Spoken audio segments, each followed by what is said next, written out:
the plagued and sin sick, sorrow worn. Our Christ can heal with loving zeal the wandering, the wayward, and the lost. By restless passions conflicted and tossed, redeemed at such a countless cost, from dark despair in triumph declare, Christ for the world we sing, the world to Christ we bring, all of His suffering untold. Every tribe and tongue to the strong arms of God. Christ for the world, Christ for the world we sing.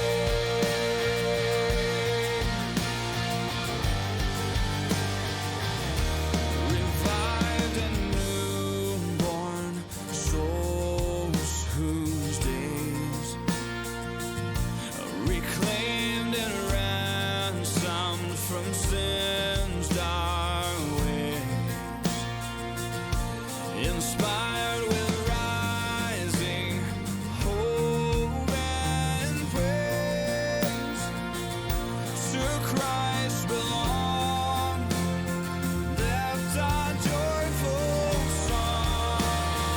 Yeah, Christ for the world we sing, the world to Christ we bring, all of His suffering untold.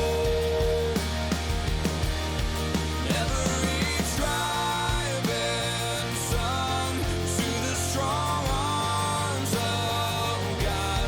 Christ for the world, Christ for the world we sing. With us a word to share, with us reproach to dare, with us the cross to bear in one accord.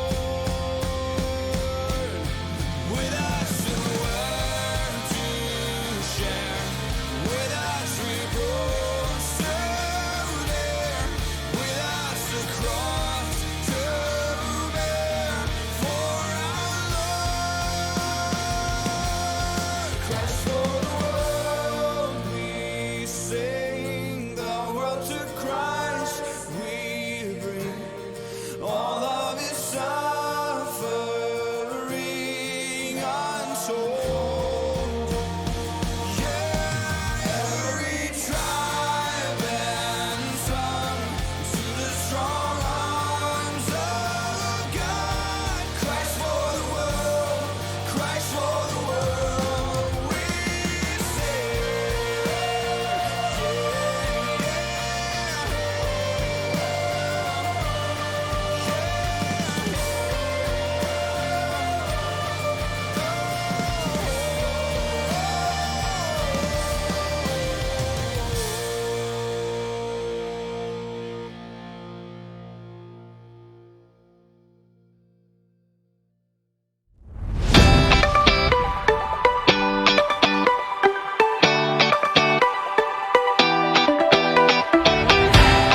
Hey folks, Steve McDonough here from McDonough Toyota. We're glad to be this year's presenting sponsor for the Salvation Army, and my team's going to show you some of the wonderful things they do for our community. Last year, the Salvation Army distributed food bags to 205 families as part of its hunger prevention ministry. The Salvation Army's Youth Character Building Program teaches young boys and girls and provides opportunities for their physical, emotional, mental, and spiritual development. Through your support of the Salvation Army, 96 people received assistance with purchasing much-needed prescription medication. To serve people in your community, you can know that donations to the Salvation Army stay here to support programs and services right here in Staunton and Western Augusta County, which serves the people of our community.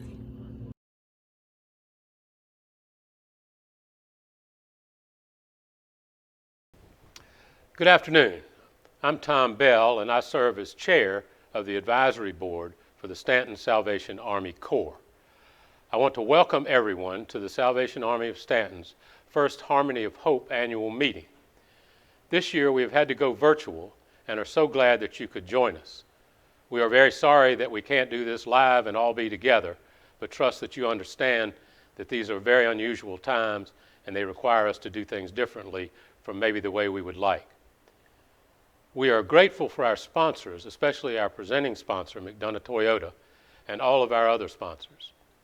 Thank you all for supporting the Salvation Army in Staunton and for helping make this possible. We also want to recognize our staff, volunteers, and our advisory board members who do outstanding work to help continue to meet the need and extend the mission of the Salvation Army every day in our community. We want to recognize our Harmony of Hope Committee who helped put this event together. We are grateful for each of them and their hard work to make this all possible. We also want to recognize our musician and our guest speaker. We are grateful for Mr. Hamrick and Mrs. Perrin for their support of the Salvation Army, and we are glad they could join us this year. Lastly, we thank you for tuning in to be a part of this unique event. We appreciate you and your continued support of the Salvation Army.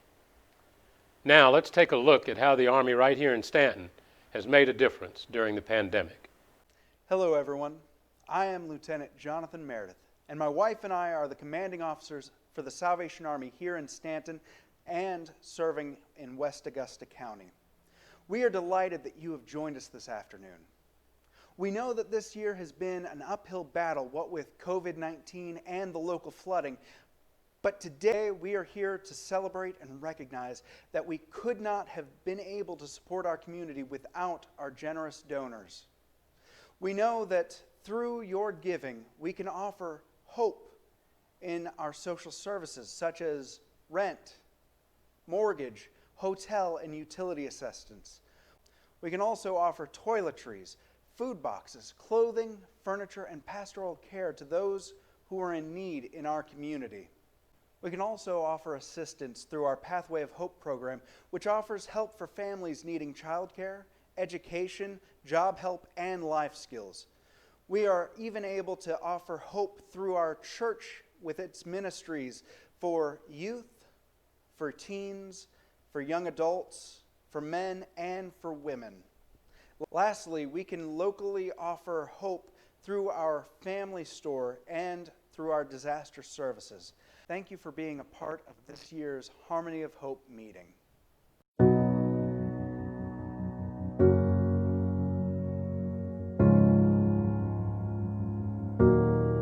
You are not hidden. There's never been a moment you were forgotten. You are not hopeless. Though you have been broken, your innocence stolen. I will send out an army to find you in the middle of the darkest night. It's true. I will rescue you.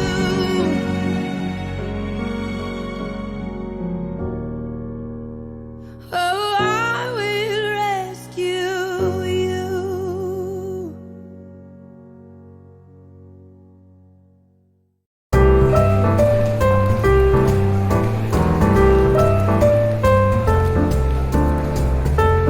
Pick up an angel tree tag. You and the Salvation Army help brighten Christmas for a child in need. Join the Salvation Army and help us make a difference in the lives of children across America. Together, we are doing the most good.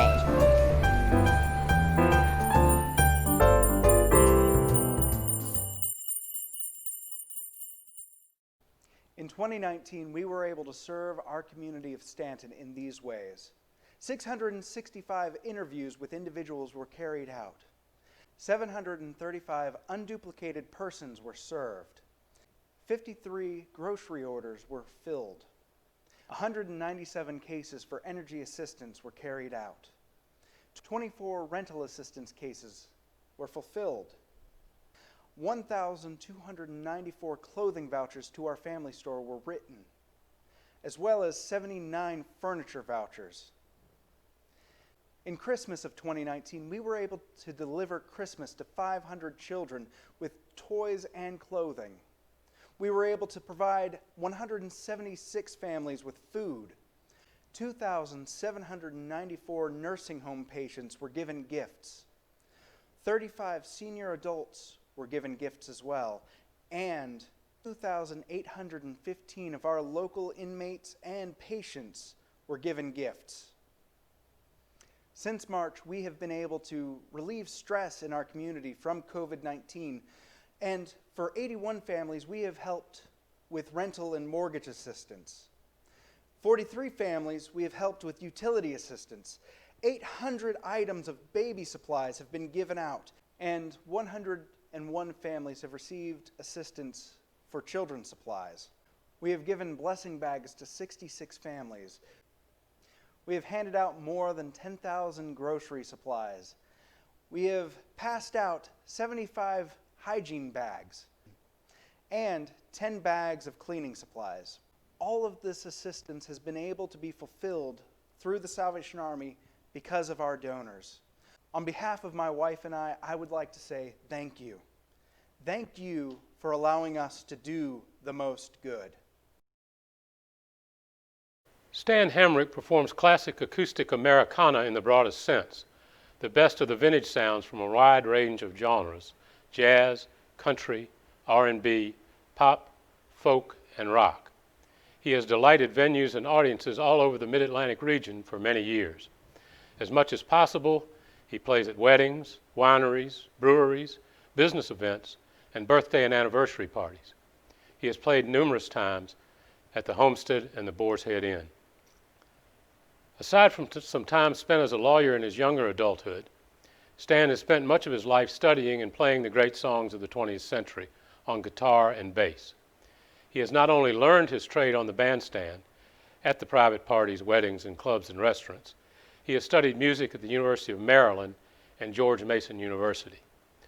A Virginia native, I was glad to find that Stan is a fellow alumnus of the college at the University of Virginia, and he has his law degree from William and Mary. Thank you, Stan. Now let's hear from him. The first song I'm going to do is a fun song. It's called Ain't Misbehavin'. If you listen to the words carefully, and I recommend you do because they are fun words, it's about a gentleman whose girlfriend or wife is gone temporarily at work, visiting her relatives or whatever, and he's at home all by himself, and he wants to make sure that she knows that he's behaving himself. He's not misbehaving. He's home with his radio, not wanting to kiss anyone else, not wanting to hold hands with anyone else. He's being good. And a couple of reasons I enjoy this song. One is it's fun on its own. Two, Willie Nelson did a version later on, many, many years after the original version, which was by Fats Waller in the 1920s. Willie Nelson did a version on one of his two albums that did a lot of old classic jazz works. Those were Stardust was the one album, and American Classics was the other album. And then more recently, I read a story that Fats Waller, the writer of this song, was actually in jail when he was writing this song, so he was actually prevented from misbehaving. It wasn't by his personal choice, but he couldn't go anywhere to misbehave. And as you listen to the words and keep that in mind, and I think I read that he was actually in jail for failure to pay spousal support. But who knows what stories are true and not true that are 70 and 80 years old. But that was from the 20s.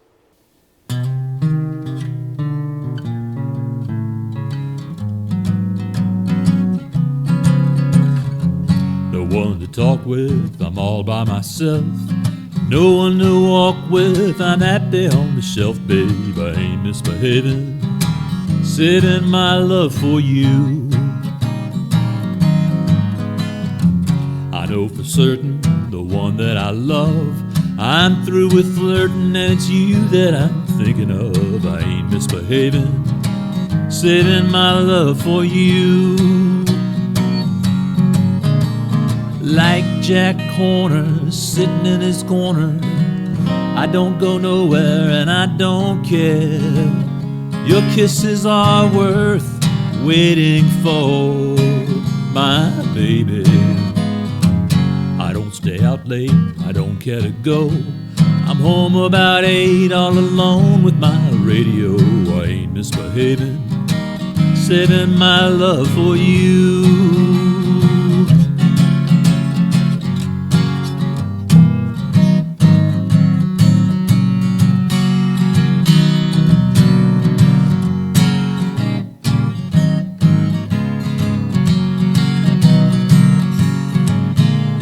Like Jack Horner sitting in his corner, I don't go nowhere and I don't care. Your kisses are worth waiting for, my baby. I don't stay out late, I don't care to go. I'm home about 8 all alone with my radio. I ain't misbehaving, saving my love for you. I ain't misbehaving, saving my love for you. The next song I'm going to do is called Dream a Little Dream of Me. And most people are familiar with that. You're probably familiar with that from the Mamas and Papas version in the 1960s, and you think of it as a pop rock song. That's one of the beauties of these songs, is they can really, depending on what kind of background music you give to them, what kind of instrumentation you give to them, they can be either pop or jazz, or as we heard before, even country. But Dream a Little Dream of Me, which the Mamas and Papas made popular in the 60s, was actually written, I believe, in the 1930s, as far back as the 1930s. And if you have access to any streaming service, Spotify or iTunes or YouTube Music or YouTube, look up a version of Dream a Little Dream of Me that was done by Ella Fitzgerald and Louis Armstrong. Very fun version, a little bit different, but it can show you the fun you can have with these different songs, which is what I do, listening to all these versions of different people doing them.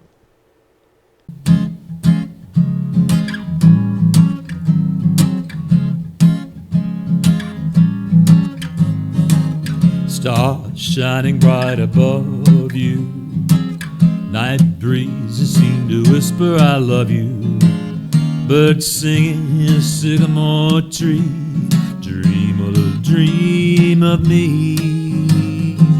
Say nighty night and kiss me, just hold me tight and tell me you'll miss me while I'm alone and blue as can be. Dream a little dream of me. Stars fading but I linger on, dear, still craving a kiss. I'm longing to linger till dawn, dear, just saying this.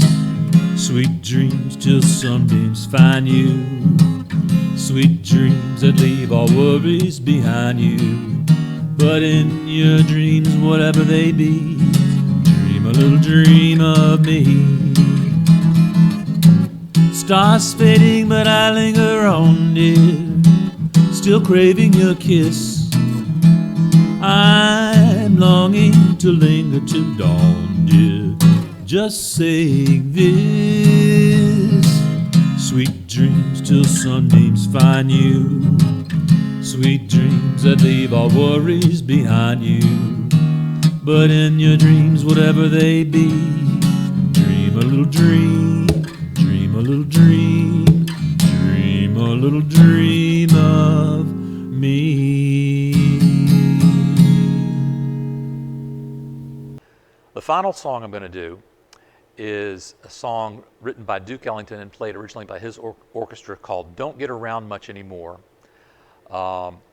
is probably what they're going to be playing and singing for me after I have a couple more birthdays, because I will not be getting around much anymore. Duke Ellington was one of the great jazz composers and artists and band leaders from the 1920s and 30s on up through the 60s and 70s. Played with a lot of people. Washington, D.C. was his home. Washington, D.C. likes to think of it being the homeland of Duke Ellington, and is very proud of Duke Ellington. But it too tells the story of a man who doesn't get around much anymore because his spouse or his fiance or his girlfriend broke up with him, so he just doesn't want to go to the dance anymore. He'll just sit around by himself.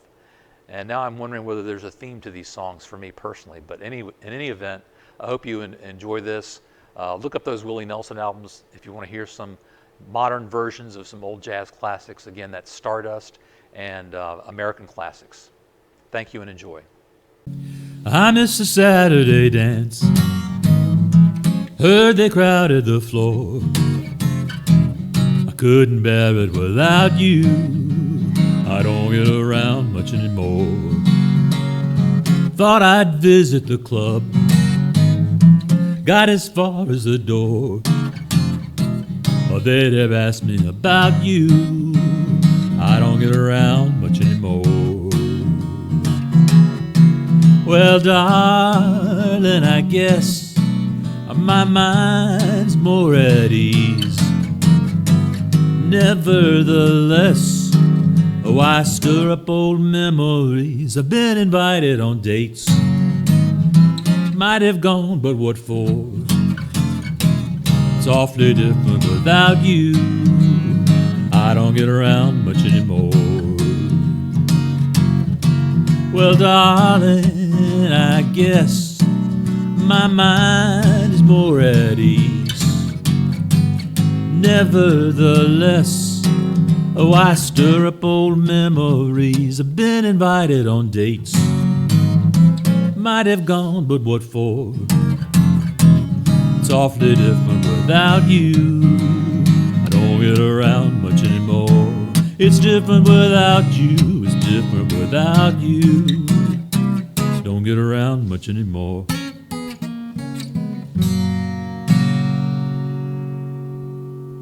Good afternoon. We're so glad you've joined us for our first Harmony of Hope annual meeting. This year's had some ups and downs with the pandemic and local flooding. We've seen families struggle and lives affected in the most tragic ways. We've met needs for rent, mortgage, hotels, food, baby supplies, and educational supplies for children. This year we've been able to help many families and individuals with each of these needs. The Salvation Army in Staunton is doing the most good every day of the year, but we need your help. We need people like you to help us continue to assist those in need in Staunton and West Augusta County. Please give today. You can give right here online by going to our website, www.virginiasalvationarmy.org/StauntonVA. You can even make a gift of stock. If you prefer to send a check by mail, you can do so by sending your donation to 1700 West Beverly Street, Staunton, VA 24401, and writing Harmony of Hope Annual Meeting on it. The Salvation Army in Staunton is grateful for all of those who supported the mission. We will continue to be diligent 365 days a year to meet the needs of our local community with your help. Thank you, and God bless. And now I'd like to introduce to you our first annual Harmony of Hope speaker, Mrs. Kaylee Perrin. What do you do when at 18 you find yourself addicted to drugs and alcohol and find out that you're pregnant? This is the position Kaylee found herself in. Her boyfriend was a drug dealer and decided to pay for an abortion so that they could both go on with their lives. Through an unlikely series of events, Kaylee found herself in a pregnancy center. Thinking that they offered abortions, she walked in and instead found the acceptance, hope, and love that she so desperately needed. She decided to keep the baby and go into rehab. After entering rehab, she began a relationship with Jesus. Not long after that, she found out that the father of her baby had turned his life around and wanted to be the father their child deserved. Today, they are married and have 3 more children. Kaylee's story is a powerful reminder that no one is too far removed from God and that hope shines brightest in the darkest places. Her story has inspired many, as she continues to be a voice for the unborn and the mothers that carry them. Thank you, Kaylee, for your support. We are so delighted that you are our speaker this year. Thank you for joining us from my home to yours. My name is Kaylee Perrin, and I'll be your speaker tonight. I'm so blessed to be able to be your speaker, and I'm so sad that we cannot be together in person this year. But what amazing technology that we have that we can still go on. So thank you for gathering together, for coming and watching and being a part of the Salvation Army's annual banquet. I get to share my story with you guys tonight and why the Salvation Army means so much to me and why I think it is a crucial mission to invest in and to be a part of. So thank you for joining us. Many years ago, not too many, but I was born in 1989.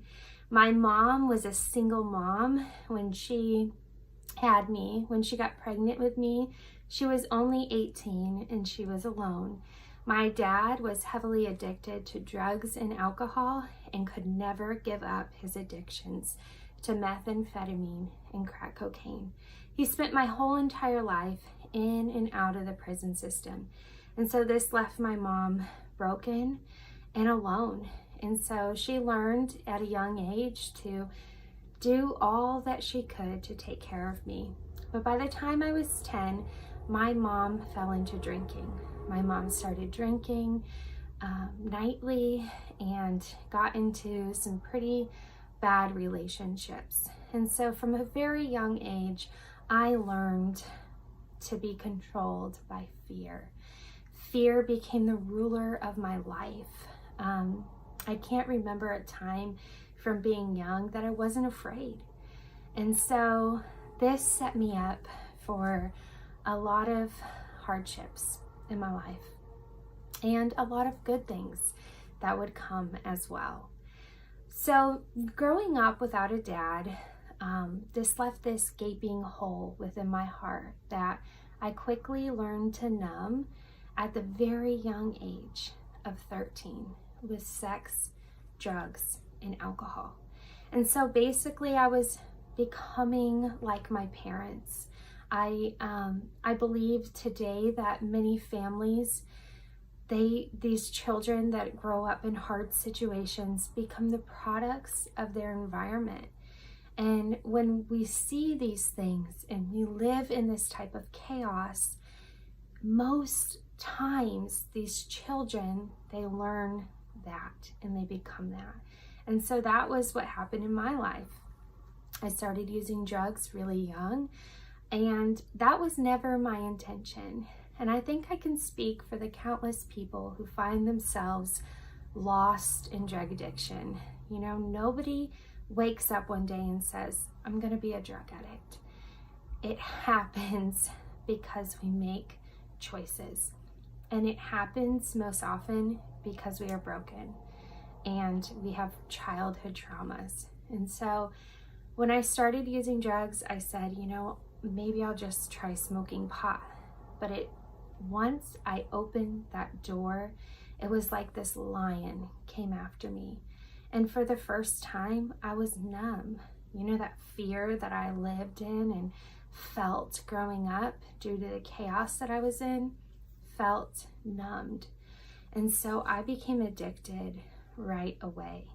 I always said that I wouldn't ever do hard drugs, but it only took one time at that one party after drinking that I did my first line of cocaine. After opening myself up to harder drugs, it just completely devoured me. I was smoking crack and meth and living in deplorable conditions. I ran away from home to live with an older boyfriend, and I quickly dropped out of high school. Any hope or dream that I had for my life, I gave up because of addiction to drugs and alcohol. This wasn't what I ever wanted for myself. I never wanted to become like my father, who sold his life to addiction. But it took me opening these doors, and all it took was one time. And so here I am, broken. By the time I'm 16, I am a full-blown drug addict. My mom gets sober. My mom goes into rehab. She does a few stints into rehab, in and out, but she finally gets sober by the grace and the power of God. And so my mom and my stepdad decided we would move from Arizona, where I grew up, to New York. And so they thought, we'll just have a new life. We'll give Kaylee a new chance, and we'll raise our family in New York. And so that was an awesome idea. But the thing is we can run wherever we want into the world, but we cannot outrun ourselves. And so I was sober for a little bit, but my heart condition remained the same. I was still broken. I was still hurting. I was still filled with that fear. I hadn't found what I was truly longing for. And so I quickly fell into all the old habits. And you begin to attract those same people into your life. So I moved all the way across the country. My parents thought, we'll move her across the country and we'll start over. But I began to attract those same people into my life that were in my life in Arizona. And so I met this guy. He had tattoos and piercings, and I thought, ooh, he's cute. And then I found out that he was a drug dealer. And so it didn't take long for me to pick right back up where I left off in my addiction in Arizona. And I became a full-blown drug addict, drinking every day here in New York. And at this time, I was 17. I turned 18 and decided I would leave my parents' home. I didn't want to deal with them anymore. You know, I'm 18 and we know everything, right? When we're 18? Well, we think so. So I move out, and shortly after, I find out I'm pregnant. So now here I am, I'm 18, heavily addicted to drugs and alcohol. I'm dating a drug dealer, and I'm pregnant. And I was so afraid. I was so afraid. I didn't want to make the wrong decision in my pregnancy. I remember crying night after night, like, what am I going to do? And I really thought that getting pregnant was the worst thing that could happen to me. And so I can remember just crying like I wanted this nightmare to go away. And in our society today, we like quick fixes. We go to McDonald's and we get a quick meal. We go to the drive-thru at the bank and we can put our money in quickly. Everything that we like in America is quick. Let's do it fast. A quick fix. And so I can remember telling my boyfriend that I'm pregnant and him telling me, you have to have an abortion. I didn't know what to say. I believed him. I thought, you're right. There's no way that I can do this. There's no way that we can be parents. And I began to believe every single lie the enemy whispers in people's ears about abortion. That I'd be doing my baby a favor if I just have an abortion. No child deserves to grow up with drug addict parents and addiction and all the things I grew up in. No child deserves that. And so I began to believe those lies, that I wasn't good enough, that this baby was a mistake, that this baby was unplanned, and that this crisis could be fixed through abortion. And so I told my mom, I'm going to have an abortion. I don't want to talk about it anymore. I just want it to be over. And my mom was afraid that I was going to make the wrong decision. My mom was actually at a 12-step meeting and talking about my situation and how she didn't want me to make the wrong decision. After the meeting, a man came up to her with a piece of paper and a number on it, and he said, please take your daughter here. And the number on that paper was to our local pregnancy center. And so I went and I called them, and immediately I was met with hope and love. And they gave me all of my options. You know, in this crisis, when we find ourselves in a crisis, we're unable to think clearly. And I needed a voice of truth and a voice of love to speak the truth to me, to tell me what abortion was about, to tell me what parenting was about, and to tell me what adoption was about. And so I was able to make a sound decision. And I was given hope. Hope is just a 4-letter word, but it is all someone needs in a crisis is hope. And I love that the Salvation Army has devoted their mission to bringing people in crisis, in hopeless situations, hope. Because hope changes everything. It changes everything in our lives. And so from that moment, I knew, because I was given hope, and I knew that it was from God, that God was using these people to bring me hope. And I love that about the Salvation Army, that God uses the people, you, even you, to bring hope to the hopeless. And when we bring hope to somebody who is broken, we are bringing the gospel of Jesus Christ. We are bringing the hope that we have for salvation by meeting their practical needs. And this is what the Salvation Army does in your community every day, in your church, and through you. So I just want to thank you for being a person that God has used to bring hope to the broken and to the hopeless. Because as somebody who's been severely broken, I know how important it is to receive hope and love. And so after I chose life at the pregnancy center and was given that hope that I needed, I got into a drug rehab facility where I started to learn about the severity of drugs and alcohol. And I started to heal from some of those broken places and those deep, deep wounds of abandonment from my dad and deep things of growing up in all the fear and the chaos. I started to heal from those things in rehab. And in that, God began to set me free. I ended up getting back together with my boyfriend. We went separate ways. So I chose life and he went his own way, and I thought, I'll be a single mom, I'll do this. And when I got out of rehab, he called me and he said, Kaylee, I want to be there for you. I want to be a dad, and I want to do the right thing. So him and I got back together, and we ended up having our daughter on October 3rd of 2008. I can tell you now that it was one of the greatest days of our lives.